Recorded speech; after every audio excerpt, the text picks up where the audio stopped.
Sa number 4, isa ka Bacolenyo nga vaccinologist nga base sa Switzerland ang nagsiling nga posible sa first quarter o kung second quarter sa madason nga tuig mayara na sang vaccine para sa COVID-19 nga mapagwa ang duha ka drug companies sa Estados Unidos. Pero hindi gilayon ini makalambot sa pungsod Pilipinas bangod sang pila ka mga kabangdanan. Aton habalon sa report ni Marty Go. May duha na karon ka pharmaceutical company nga nakalabot na sang 95% efficacy ang ila gina-develop nga vaccine para sa COVID-19. Suno sa vaccinologist nga si Dr. Melvin Sanicas, sarang na ini nga bakuna nga mahatag sa publiko pero kinahanglan pa ini anay makakuha sang approval gikan sa Food and Drug Administration sang United States of America. Ini agud masiguro nga wala ini sang makatalagam nga side effects sa isa ka persona. Ginapaabot nga sa first and second quarter sa madason nga tuig mahimo nga mabaligya ang bakuna sa publiko.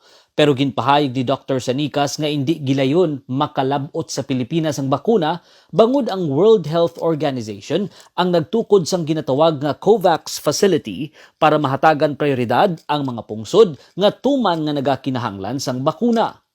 Ang aim of this COVAX facility is to distribute the vaccines to the countries that need it more. And ang ilang ang ilang criteria is to basically make sure nga hindi bala i-hoard sing isa ka specific country or region ang vaccine. So for example, let's say grabe gid ang pagsaka sing cases sa India or let's say Brazil. Syempre they will prioritize a bit those countries kay grabe to ang situation. Iya man ginpahayag nga hindi man gilayon makahimo sang tuman kadamo nga bakuna ang mga drug company para mahatagan ang tanan nga pungsod sa kalibutan.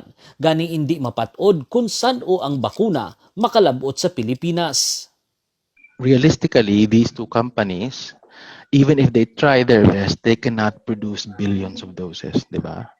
And these two companies, ang vaccine nila, you need 2 doses. So if you want to vaccinate, let's say, 1 billion people, you need 2 billion doses, kay 2 doses per person, di ba? Isa man sa dako nga panghangkat amo ang transportation kag storage sang ini nga bakuna bangod kinahanglan ini sang tuman katugnaw nga facility.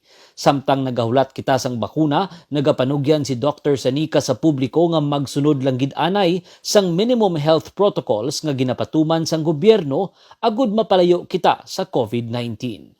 Marty Go para sa Digicast Negros.